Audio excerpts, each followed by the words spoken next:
नमस्कार दोस्तों, आज हम बात कर रहे हैं पीएम किसान सम्मान निधि योजना के 20वीं किस्त को लेकर वायरल हो रहे एक पोस्टर के बारे में। सोशल मीडिया पर एक पोस्टर वायरल हो रहा है जिसमें बताया गया है कि प्रधानमंत्री श्री नरेंद्र मोदी जी द्वारा 20वीं किस्त 20 जून को जारी की जाएगी। इस पोस्टर में यह भी लिखा है कि 9.5 करोड़ किसानों को 20,000 करोड़ की राशि ट्रांसफर की जाएगी।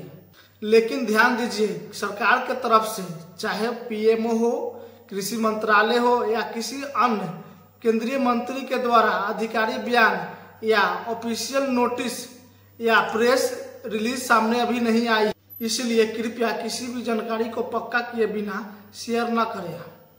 हम आपसे अनुरोध करते हैं कि किसी भी अफवाह से बचें और केवल सरकारी वेबसाइट या विश्वसनीय न्यूज से ही जानकारी। इस वीडियो को ज्यादा से ज्यादा किसानों तक शेयर करें ताकि वे भ्रम से बच सकें।